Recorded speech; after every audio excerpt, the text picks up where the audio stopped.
رحم اللہ من قرأ الفاتحہ.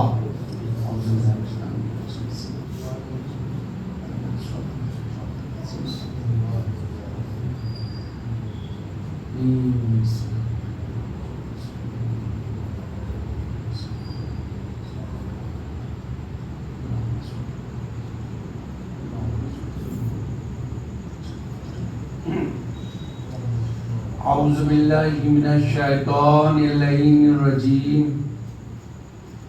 بسم اللہ الرحمن الرحیم. الحمد للہ الذی ہدانا لہذا وما كنا لنهتدي لولا ان هدانا الله. لقد جاءت رسل ربنا بالحق والصلاة والسلام وتحیۃ للإکرام علی بہا ذکرہ بحجۃ کافیہ وموعظۃ شافیہ. ارسلوا بالدین المشہور والعلم المعصور والکتاب المستور والنور الساطع والضیاء العامہ سیدنا الممجد محمود الامجد ابی القاسم محمد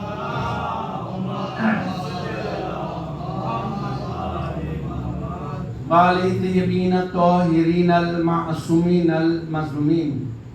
اما بعد فقد قال اللہ سبحانہ وتعالی وقولہ الحق.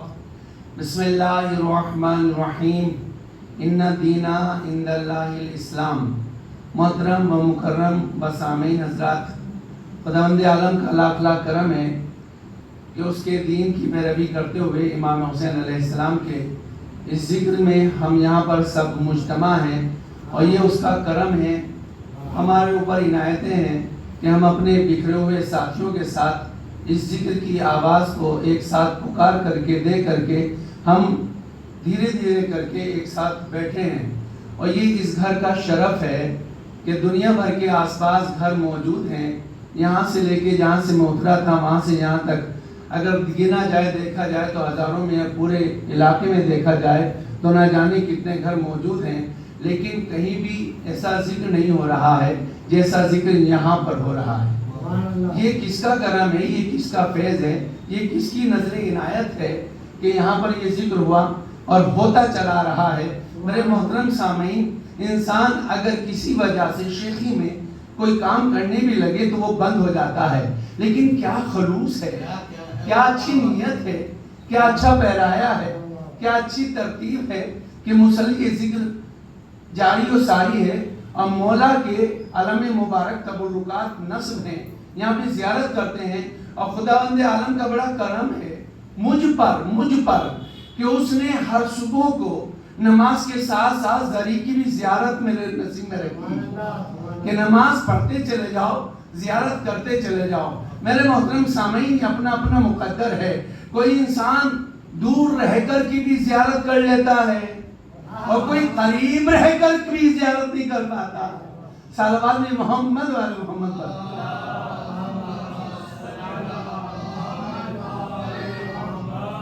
یہاں پر الحمدللہ یہ ذکر خیر اپنی اعتبار سے آگے بڑھ رہا ہے، چل رہا ہے. اب حضرات سماعت کر رہے ہیں. کوئی شعر ایسا نہیں، کوئی مصرع ایسا نہیں، کوئی کلام ایسا نہیں جس میں آپ کی چہروں کی رنگتیں، آپ کے چہروں کے خد و خال، آپ کے اشارات، آپ کے کنایات خود اس بات کی دلیل دیتے ہیں کہ اگر یہ درسگاہ حسینی ہے تو بیٹھنے والوں کا انداز جب پتہ چلتا ہے جب وہ دیکھنے کی صورت میں ہوتے ہیں. اور یہ اندازہ لگایا جا سکتا ہے کہ یہ انسان کلاس روم میں ہے یا کلاس روم کے باہر ہے. خدا کا لاکھ لاکھ شکر ہے، چاہے وہ کوئی بھی پڑھنے والا رہا ہو، ہر ایک انداز اسی طرح سے رہا. اس کا مطلب یہ ہے کوئی بھی آنے والا عزادار کسی لمحے کو گوانا نہیں چاہتا، بلکہ ہمیشہ اس لمحے کو ذکر حضرت امام حسین علیہ السلام میں گزار کر کے اپنے کو عزادار امام حسین کہلانا چاہتا ہے. اسی لیے یہاں پر تشریف فرما ہے. میرے محترم سامعین آپ غور کریں گے، آپ دیکھیں گے کہ کچھ دن پہلے ایسے ہی عزاداری ہو رہی تھی، عزاداری نہیں ہوئی تھی، آفیسز میں تالے لگ گئے تھے، انسان گھر پہ بیٹھ کے آفس کا کام کر رہا تھا، تالے لگ گئے تھے اسکولوں میں، تالے لگ گئے تھے یونیورسٹیز میں، اور انسان گھروں پہ اپنے بچوں کو لیے بیٹھا تھا۔ جو اپنے بچوں کو موبائل سے دور رکھنا چاہتا تھا انہوں نے بھی خرید کر کے بچوں کے ہاتھوں میں دے دیے، اسکول کی کلاس مس نہ ہو جائے، ہمارا بچہ کلاس میں پچھڑ نہ جائے، لہذا کلاس کرنا چاہتا تھا۔ میں پوچھنا چاہتا ہوں اس دور میں جو بچوں نے تعلیم حاصل کی کیا اسی طرح سے تعلیم حاصل کی جو کلاس میں جا کر کرتے تھے؟ میرے محترم سامعین ہمیں تو یہ پتا چلا کہ ہم نے بھی کلاسوں میں درس دیا ہے، ہم نے بھی پڑھایا ہے۔ آپ جانتے ہیں، آپ کو معلوم ہے، پان انٹرنیشنل اسکول میں میں پڑھاتا ہوں، اس دور کی جو کلاسوں میں بچوں کو سبق دیے گئے تھے وہ کہیں نہ کہیں اس طرح کے سبق نہیں تھے جیسے روبرو ہوتے ہیں، جو سامنے کے ہوتے ہیں، اس لیے کہ وہ کلاس الگ ہوتی ہے، یہ کلاس الگ ہوتی ہے۔ اب مجھے ان پہ تعجب ہوتا ہے جو آئے مجلس کے لیے ہیں اور سارے سے مائک کے کھڑے ہو گئے باہر، اور باہر کھڑے ہونے کے بعد سوچتے ہیں ہم تو فرشیادہ پر آ گئے ہیں، ہم نے تو پوری مجلس سن لی ہے، ہم تو مجلس میں پوری طرح سے حاضر تھے۔ لیکن مانے محترم سامعین معلوم یہ ہوتا ہے اہل بیت علیہ السلام وہاں نہیں ہے بلکہ فرش اعضا پر ہیں۔ یہاں پر داخل ہوتے چلے جاؤ، رجسٹر میں نام لکھواتے چلے جاؤ، اور آنے کے بعد اگر باہر کوئی کھڑا رہا، جتنی دیر کھڑا ہوا ہے چند جملے سنے ہیں، لیکن یہاں پر کھڑے ہونے کے بعد، یہاں پر بیٹھنے کے بعد ایک انسان دوسرے انسان سے بات کرتا ہوا کتراتا ہے، اس لیے کہ مولوی میں کلاس ہے، ذاکر امام حسین سامنے موجود ہے، لہذا ہمارا بڑے سے بڑا ہوتا ہے، ہمارا بچہ بھی اگر پڑھ رہا ہے ہمیں ادب سے بیٹھنا پڑتا ہے، اس لیے کہ امام حسین علیہ السلام کا ذاکر ہے، کوئی چھوٹا بڑا نہیں ہوتا۔ یہ منبر کی شان تو دیکھو، ہمارے سے چھوٹے سے بچے کو اگر اس پر بٹھا دیا جائے وہ بھی ذاکر اہل بیت ہوتا ہے، وہ بھی ذاکر اہل بیت علیہ السلام کہلاتا ہے۔ لہذا ہم اس کی بھی گفتگو سماعت کرتے ہیں، اس کے بھی پیغامات کو سنتے ہیں، اس کو بھی اچھے سے سماعت کرتے ہیں، کوئی لمحہ مس نہیں ہو پاتا۔ کیا آپ دیکھا ہے کوئی چھوٹا بچہ آگے یہاں پہ پیشانی کر رہا ہو یا کلام پڑھ رہا ہو، نحو پڑھ رہا ہو، اس درمیان میں باتیں کرنے لگے یا ادھر آدھر کوئی اور دوسری حرکتیں کرنے لگے یا موبائل نکال کے اس پہ گفتگو کرنے لگے تیز تیز، کہا ایسے نہیں کر سکتے۔ اگر ایسا کرنا ہے تو پھر فرش اعضا کو چھوڑ کر جانا ہوگا۔ اس کا مطلب یہ ہے اگر یہاں بیٹھ گئے تو تمام کے تمام ادب و لحاظ سے آپ یہاں بیٹھے ہیں، فرش کا لحاظ ہے، تابوت کا لحاظ ہے، فرش اعضا کا لحاظ ہے، مجلس کا لحاظ ہے، لیکن باہر یہ تمام کنڈیشن نہیں ہے، تو پھر اپنے کو کیسے سمجھ رہے ہیں کہ ہم تو مجلس میں شریک ہو رہے ہیں؟ پھر اپنے کو کیسے سمجھ رہے ہیں کہ ہم مجلس میں شریک ہو رہے ہیں؟ میرے محترم سامعین بس یاد رکھیے، جو جتنا حصہ پا لیتا ہے اس کے حساب سے اسے ثواب ملتا چلا جاتا ہے، اس کے حساب سے اسے نیکی ملتی چلی جاتی ہے۔ کیوں؟ ابھی آ کے کھڑا تو ہو گیا باہر لیکن پوری طرح سے مجلس میں نہیں آیا۔ ایک انسان تھا دوڑ دھوپ کر کے بہت تیز سے آ رہا تھا، درمیان میں ایکسیڈنٹ نظر آیا، اس نے ان کو سنبھالنے کے بعد باقاعدہ ایمبولینس میں بٹھایا، یہاں تک آتے آتے زیارت ملی۔ اب بتائیے اس کی جو نیت تھی اس کو ثواب کتنا ملے گا؟ اس کا ثواب اتنا ملے گا، باہر کھڑا ہونے والا محروم رہ گیا اور پورا ثواب وہ پا گیا، اس لیے کہ وہ نیت کر کے چلا تھا۔ صلوات نہیں محمد والے محمد پر۔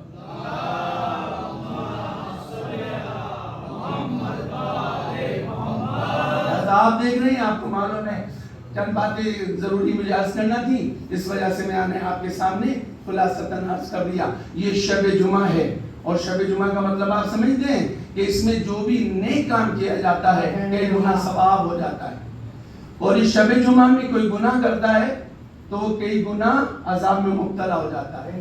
جہاں ثواب رکھا ہے وہیں پر عذاب ہے، لہذا اس میں زیادہ تر ثواب کیا ہونا چاہیے؟ اہل بیت علیہ السلام پر درود ہونا چاہیے اور قاتلان امام حسین پر لعنت ہونا چاہیے۔ یہ ہمیں سبق ملا ہے، لعنت پر یزید، لعنت پر شمر، جتنے بھی قاتلان امام حسین ہیں یا قاتلان اہل بیت علیہ السلام پہ سب پر لعنت ہو، لعنت ہو، لعنت بے شمار لعنت۔ میرے محترم سامعین، لہٰذا اب کیا کریں؟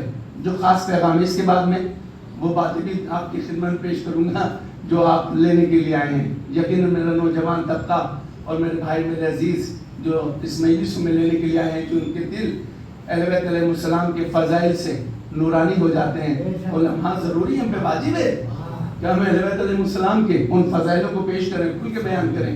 لیکن یہ سنیے میرے محترم سامعین، کیا واجب کیا چیز ہے؟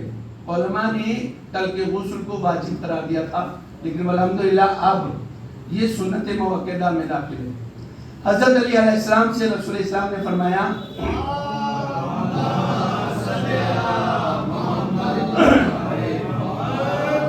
علی غسل جمعہ کو ترک نہیں کرنا. اگر خوراک ہے آپ کے پاس تو اسے بیچ کر پانی لو، اسے بیچ کر پانی لو اور غسل جمعہ کرو. میرے محترم سامعین، اس سے اندازہ لگا لو جو پانی کو صبح شام بہائے جاتے ہیں اور غسل نہ کریں وہ اپنے کو سوچ رہے کیا ہوگا. تو پھر یہ غسل کریں کیسے؟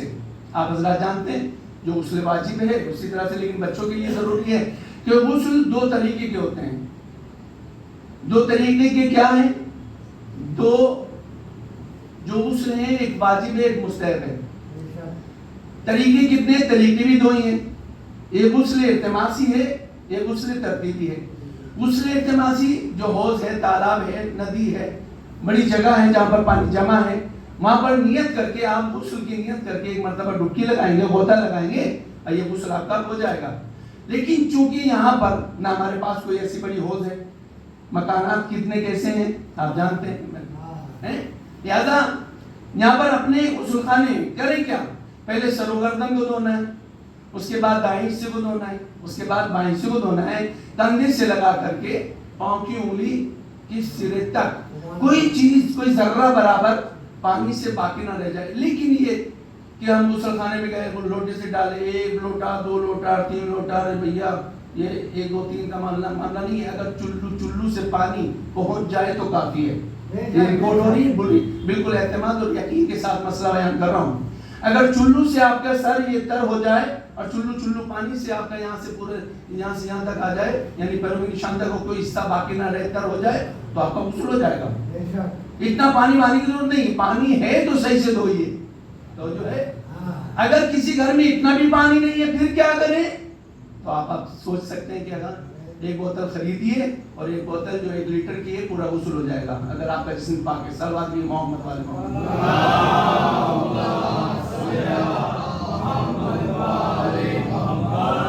یہ بہت اہمیت کا حامل ہے. اور جب انسان نیت کے ساتھ، بغیر نیت کے نہانے کو کیا کہتے ہیں؟ اسے غسل کہتے ہیں. غسل کرنا ہے، دھونا. کپڑا غسل کیا جاتا ہے، مکان غسل کیا جاتا ہے، فرش غسل کیا جاتا ہے، لیکن نیت کے نہانے کو غسل کہتے ہیں. یعنی جو نیت کے ساتھ نہایا جائے وہ ہے غسل. تو میرے محترم سامعین، جب نیت کر کے آپ نہائے ہیں تو اب یہ دل میں خیال ہوگا کہ جب ہم نے غسل کر لیا تو صلوات بھی پڑھ لیں، تسبیح بھی پڑھ لیں، فرش اعضاء پہ بھی آ جائیں، فرش نماز پہ بھی آ جائیں، جمعے کے لیے دوڑنے لگیں. اس کا مطلب یہ ہے رسول اسلام دروازہ کھولنا چاہتے ہیں کہ ہم نے تو کار خیر بتا دیا، جو ظرف والا ہوگا کار خیر کرتا چلا جائے گا، حساب لیتا چلا جائے گا. صلوات محمد والے محمد.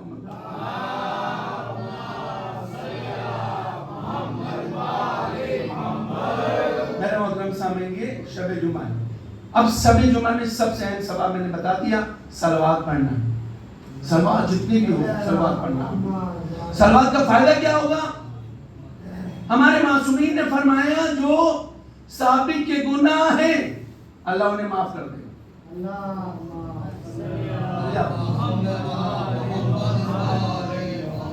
اور بڑے ثواب سے نوازے گا. لہٰذا اس کا مطلب یہ نہیں ہے کہ ہم واجبات چھوڑ دیں، گناہ تو معاف ہو گیا، واجب نہیں کریں گے، نماز نہیں پڑھیں گے، روزہ نہیں رکھیں گے. قرآن نے پھر کہا ہے فَمَن يَعْمَلْ مِثْقَالَ ذَرَّةٍ خَيْرًا يَرَهُ، اگر تم نے ذرہ برابر خیر کیا ہے تو ہم اسے دکھا دیں گے. فَمَن يَعْمَلْ مِثْقَالَ ذَرَّةٍ شَرًّا يَرَهُ، اور ذرہ برابر شر کیا ہے، کار بدی کیا ہے، اسے بھی ہم دکھا دیں گے. لہٰذا ایک اعلان ہوا، دلی کے لیے بھی بڑا مشہور تھا کہ سب سے زیادہ شہروں والا اور کیمرے والا اگر کوئی شہر ہے وہ تو دلی ہے. گلی گلی کوچہ کوچہ کوچہ، اور جب بھی کوئی بات ہو جاتی ہے تو پتہ چلتا ہے چل ہی نہیں رہے. یہ لگے ہوئے تو ہیں، لکھا ہوا ہے، تیسری نظر آپ پر ہے، لیکن جب کوئی حادثہ ہو جاتا ہے چل ہی نہیں رہے. لیکن میرے محترم سامعین یاد رکھیے، اللہ یہی کہنا چاہتا ہے زمانے کے کیمرے لگتے رہیں گے، خراب ہوتے رہیں گے، لیکن جو الہی کیمرہ ہے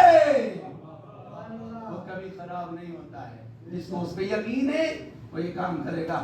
لہٰذا میرے محترم سامعین آپ دیکھیں کہ امیر المومنین علیہ السلام ہیں جن کا پیغام ہم یہاں کرتے ہیں.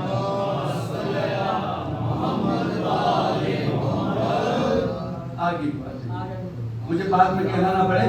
الحمدللہ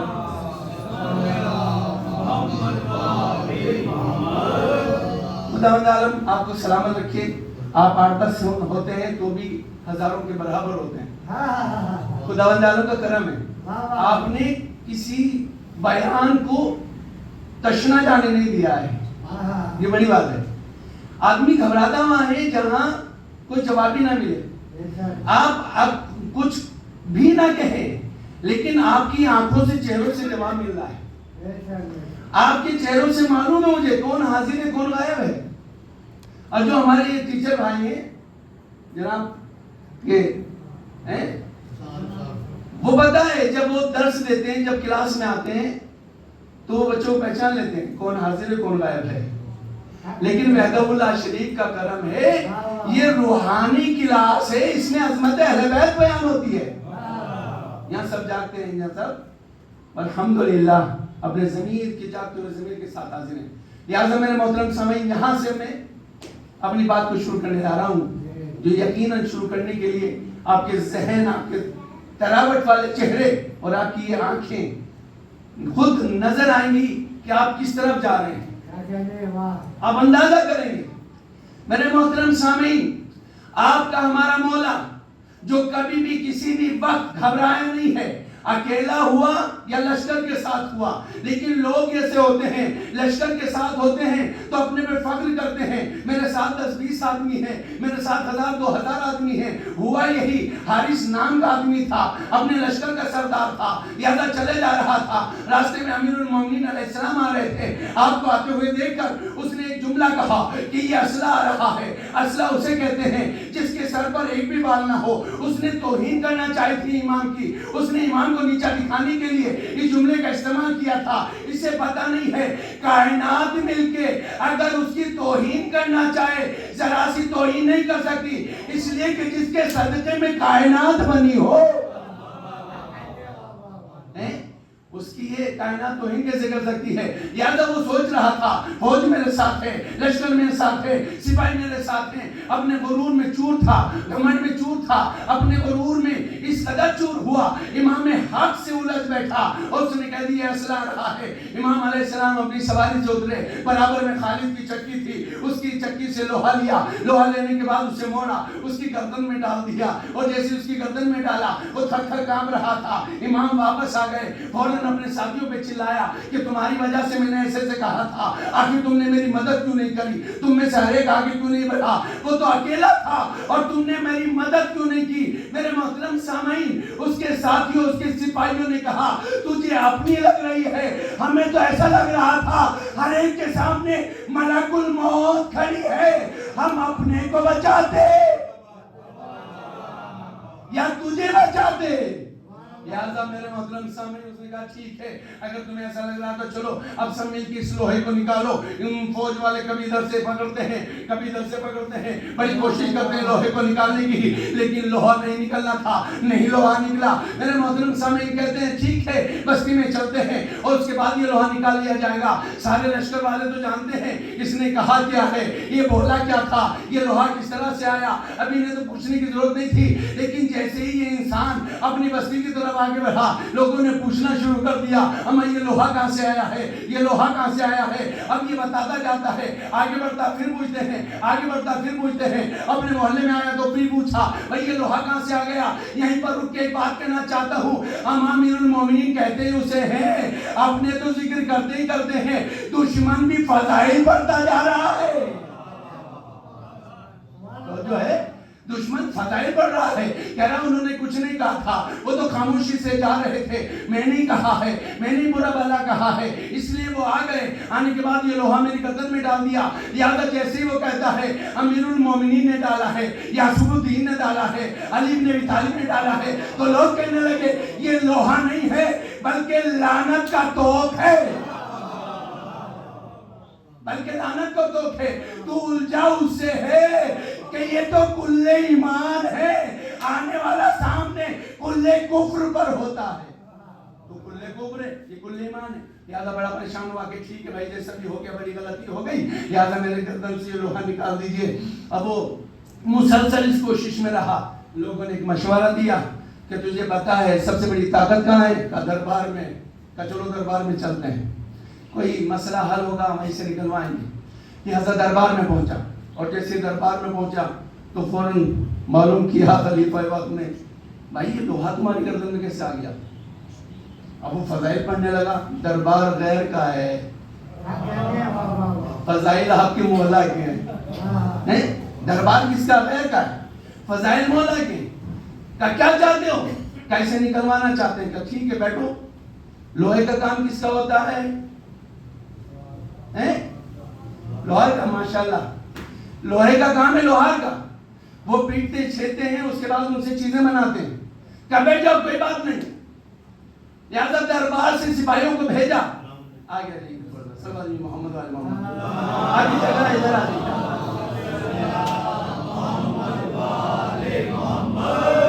بھائی دیگر صلوات محمد والے محمد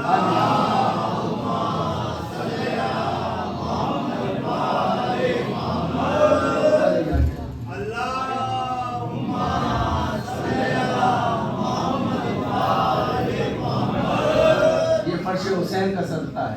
آپ سے دیدار ہو رہا ہے، آپ سے ملاقات ہو رہی ہے.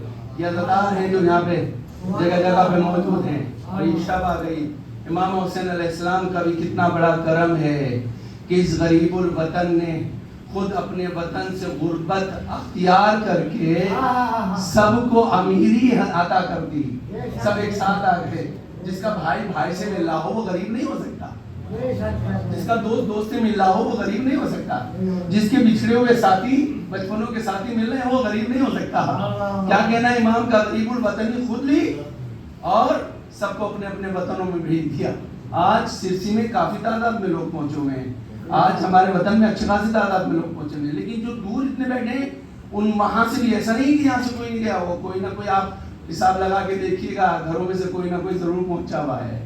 یہ وطن کی محبت ہے. مولا کو سلام. میرے محترم سامعین، میرے دو جملے اس لیے گئے ہیں تاکہ جو باہر تھے آ رہے تھے وہ بیٹھ جائیں، اور میں اپنی بات کو پھر شروع کر رہا ہوں یہاں سے. صلوات جی محمد والے محمد.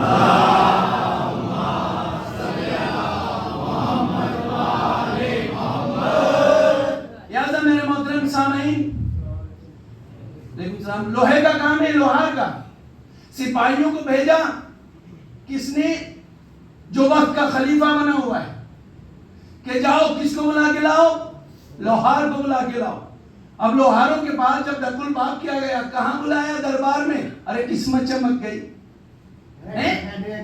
آج تک بلایا نہیں گیا، آج بلایا جا رہا ہے. لہذا تیار ہو کے آ گئے. کہا حضور آپ نے یاد کیا تھا، آپ نے بلایا تھا، کیا چاہیے، کیا بات ہے، کس منزل کے لیے بلایا ہے؟ کیا اس کے گلے میں یہ لوہا دیکھ رہے ہو؟ کہاں دیکھ رہے ہیں؟ لیکن اتنا موٹا لوہا، اتنا موٹا لوہا اس کے گلے میں آیا کیسے؟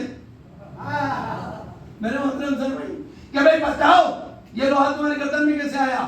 یا تو اس نے بتایا یا پھر جس نے بلایا تھا اس نے بتایا. میرے محترم سامعین، کہا یہ جائے کہ بار بار امیر المومنین کے فضائل جاری رہے اور سننے والے سنتے رہے، بار بار سنتے. کیسے نکال دو؟ انہوں نے کہا ٹھیک ہے اسے نکال دیں گے. بہت توجہ چاہتا ہوں میرے محترم سامعین، مکمل طریقے سے آپ کے ذہن حاضر ہیں، قربان جاؤں آپ کی توجہات کے. مرتبہ کہا کہ نکال دیجئے.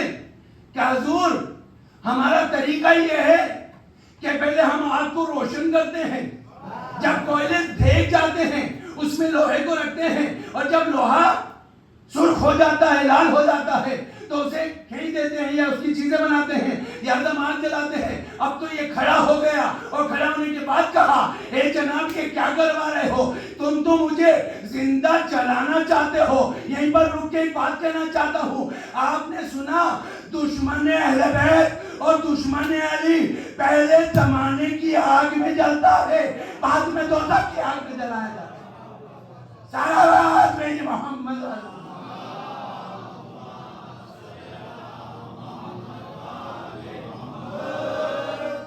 پہلے یہاں کی آگ میں اب تو گھبرا گیا کہ حضور مجھے یہ لوہا نہیں نکلوانا ہے، گھر واپس چلا گیا. لیکن گھر سے کب تک گھر کے اندر رہتا؟ گھر سے باہر نکل رہا ہے تو پھر یہی عالم، یہی پریشانی، یہ دقت. پھر آ گیا دربار میں، حضور آپ میری مدد کر دیجئے، اتنی مدد کر دیجئے کہ جس نے یہ لوہا ڈالا ہے اگر اس سے سفارش ہو جائے. آئیے کر دیں، اگر اس سے سفارش ہو جائے تو بڑی بات ہو جائے گی. میرے محترم سامعین، یہیں پر رک کر ایک بات کہنا چاہتا ہوں کہ امیر المومنین علیہ السلام کے سامنے دشمنی نبھانے کا نتیجہ یہ ہے کہ نہ دربار کام آتا ہے، نہ مومنین کام آتے ہیں، نہ رشتہ دار کام آتے ہیں، نہ ساتھی کام آتے ہیں، نہ فوج کام آتی ہے. لہذا پھر وہی کام آتا ہے جو کل جہاں کا مشکل کشا ہے. حضور چلیے پورا دربار چلا. میرے محترم سامعین، کہاں جا رہا ہے؟ کس دروازے پہ جا رہا ہے؟ اس دروازے پہ گیا جو دروازہ امیر المومنین علیہ السلام کا تھا. اس دروازے پر آیا اور وہ ساتھ میں موجود تھا. اس کے گلے میں لوہے کا توپ پڑا ہوا تھا. جب چلا تھا تو سب سے آگے تھا. دروازے امیر پہ پہنچا تو پیچھے ہو گیا. اب پیچھے ہو گیا، آ گیا. لہذا میرے محترم سامعین کہتا ہے پہلی منزل میں تو یہ ہو گیا، اب جانے کیا ہوگا. لیکن اگر ہم علی والے ہیں، ہم اس بات کو کہیں گے کہ تو جب تک اکڑا رہا، اور جو ہے جب تک تو اکڑا رہا تو یاد رکھ تو نے نقصان اٹھایا، آج تو شرمندہ ہو کر آیا ہے.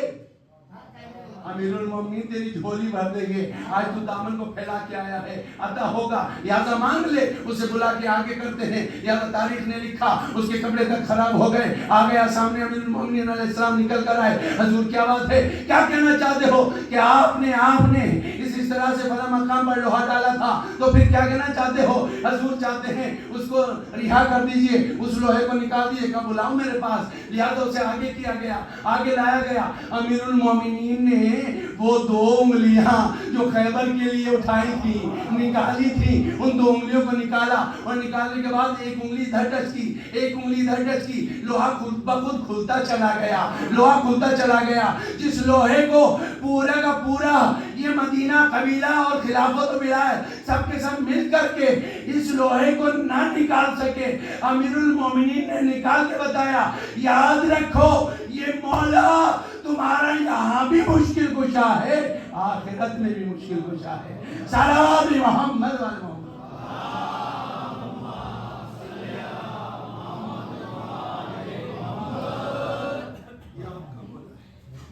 میرے محترم سامعین، یہ ہے امیر المومنین علیہ السلام، یہ ہے ہمارے مولا، یہ ہے ہمارے آقا. میں نے آپ کے سامنے 2-4 چیزیں شروع میں پیش کی تھیں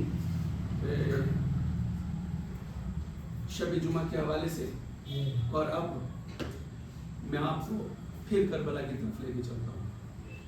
یہ دین اگر ان کو نکال دیں گے تو دین بچتا ہی نہیں ہے. نہ دین عند اللہ اسلام، یعنی اہل بیت علیہ السلام اور رسول اسلام، یہی دین ہے. ان کو نکال دیں گے تو دین سمجھ میں نہیں ہے. جیسے آپ حضرات تشریف فرما ہے اور جب گھر سے چلے ہیں تو ایک دوسرے کو آواز دے کے چلے یا فون کر کے چلے کہاں جا رہے ہیں، پتہ لگے کہ مجلس میں جا رہے ہیں. بھلے ہی وہ آئے یا نہ آئے، آپ کو پکارنے کا ثواب مل گیا. یہ ضروری نہیں ہے کہ وہ آئے. لہٰذا آپ اپنے عزیزوں کو، رشتہ داروں کو، ملنے والوں کو، ساتھیوں کو، اپنے ساتھ میں چلنے والوں، کام کرنے والوں کو مطلع کیجئے ہم تو جا رہے ہیں بھائی، آپ بھی آئے. آپ نے کہہ دیا آپ ایک کارواں کے باقاعدہ مالک ہو گئے. کون سا کارواں؟ جو امام حسین علیہ السلام کی مجلس برپا کر رہا ہے. دیکھیں حرکت میں برکت ہوتی ہے، اور جو بھی کچھ بھی حرکت نہیں کرنا چاہتا وہ اپنا انجام پہچان لیتا ہے تو اس کے ساتھ کیا ہونے والا ہے. لہٰذا تاریخ نے لکھا اور علامہ مجلسی نے بہار الانوار میں لکھا، اور اس کو مالیوس سبتین نے بھی اپنے دامن میں جگہ دی. ایک انسان جس کا نام سلیمان عامش تھا، کوفے کا رہنے والا تھا، وہ اپنے دوست کے پاس جاتا تھا کبھی کبھی وقت گزارنے کے لیے. اچھی باتیں ہوتی تھیں اور وقت گزر جاتا تھا. اسی کا کہنا ہے سلیمان کا، میں جب اپنے دوست کے پاس گیا ہوں تو باتوں میں بات نکلی زیارت امام حسین علیہ السلام کی. لہٰذا یہ عقیدہ نہیں رکھتا تھا. انہوں نے کہا یہ تو بدعت ہے اور بدعت خلاف خدا ہے اور خلاف خدا جو جہنم کا نتیجہ ہے. لہٰذا جب یہ بات ہوئی, کیونکہ امیر المومنین کا ماننے والا تھا, حسینی تھا, غصہ تو بہت آیا, لیکن سمجھ گیا کہ یہ دوست کا گھر ہے تو جو ہے یہاں اس کے بچے بھی ہیں, بیوی بھی ہیں, جھگڑا کرنا کوئی اچھی بات نہیں ہے. غصہ برداشت کر کے وہ وہاں سے نکل گیا, اپنے گھر پہ آیا اور اس نے گمان یہ کیا کہ جب صبح ہوگی تو انشاءاللہ صبح سویرا جاؤں گا, سو کر اٹھے گا, دماغ تازہ ہوگا, دلائل رسول اسلام کے اقوال, ان کے احادیث سامنے رکھوں گا کہ یہ جو ہے معاملہ ہمارا نہیں ہے بلکہ یہ تو دین کا اصل ہے, اساس دین ہے, بنیادی دین ہے زیارت امام حسین علیہ السلام. لہٰذا میں اپنی بات کو رکھوں گا.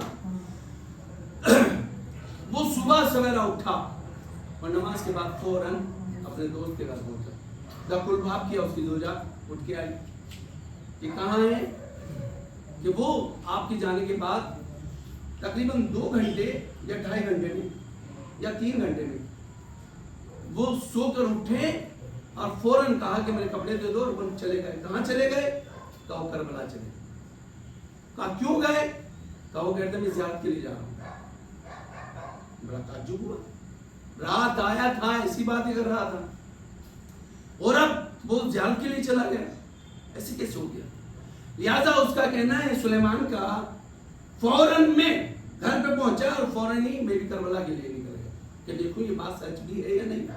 کوفہ اور جو جاتے ہیں چہلوم کے موقع پر, کوفہ اور نجف بالکل برابر میں ہے اور وہاں سے پیدل کا سفر اختیار کرتے ہیں, تب جا کے روزہ امام حسین علیہ السلام تک پہنچتے ہیں.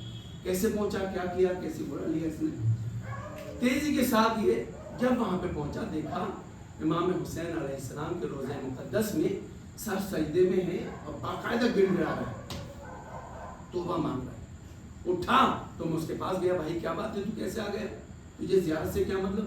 کہنے مجھے پریشان مت کرو سلیمان, میرے پاس سے دور ہو جاؤ, مجھے اپنا کام کرنے دو, مجھے توبہ مانگنے دو, مجھے گڑ گڑانے دو ان کی بارگاہ میں. مطلب پوچھا بھائی بتا دو دے, کہا اچھا اگر ایسا ہی ہے تو بتانے کے لیے تیار. وہ بتانے کے لیے تیار ہو. کہنے بھائی تو آیا اور زیارت کی بات ہوئی, تم چلے گئے, اور میں اپنے بستر پہ جیسے ہی سویا فوراً میں نے دیکھا کہ ایک ناقہ ہے جس پر ایک سوار ہے, اس کے سر پہ تاج رکھا ہوا ہے, اس میں موتی ہیں دور دراز تک, یعنی 3 میل تک ان موتیوں میں سے نکلنے والا نور روشنی کر رہا ہے. اور تھوڑی دیر میں دیکھا اس کے برابر میں ایک اور شخص ہے. اس نے کہا اپنے جو ساتھ میں اس کے کارندے تھے کہ آخر یہ کون ہے؟ کہا کہ یہ مسلمانوں کا رسول حضرت محمد مصطفیٰ ہیں.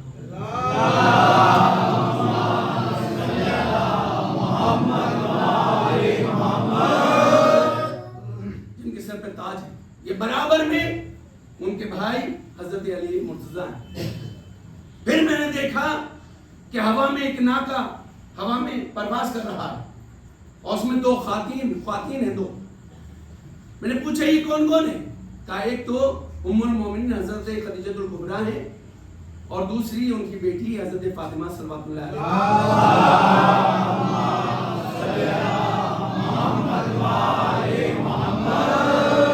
کہتا میں کھڑا ہو گیا اور میں نے چاہا کہ ان کے قریب جاؤں, نزدیک پہنچوں تیزی سے. جیسے نزدیک جانے لگا تو یہ دونوں خواتین اپنے پاس سے کچھ روکے تھے, کچھ پرچیاں تھیں, کچھ سلپ تھیں جو زمین کی طرف ڈالتی جا رہی تھی. اب یہ اور حیران ہوا کہ یہ کیا ہے, لوگ بڑھ کے اپنی ان پرچیوں کو اٹھا رہے ہیں کہ یہ کیا ہے. اس کے غلام نے یا اس کے ساتھی نے بتایا کہ حضور یہ وہ پرچیاں ہیں کہ جو شب جمعہ, آج شب جمعہ میں بیٹھے نا, جو شب جمعہ حضرت امام حسین علیہ السلام کی زیارت سے مشرف ہوگا, جو ہے اور کیا آپ نے جو مشرف ہوگا, ان پرچیوں پر ان کے نام کندہ ہے اور جن جن کو ملتی چلی جائے گی وہ زیارت سے فیضیاب ہو جائے گا. اور میں نے خود نے دیکھا ہے کہ روزہ امیر المومنین حضرت علی علیہ السلام کے روزے کو چھوڑ کر شب جمعہ میں سب زائرین اور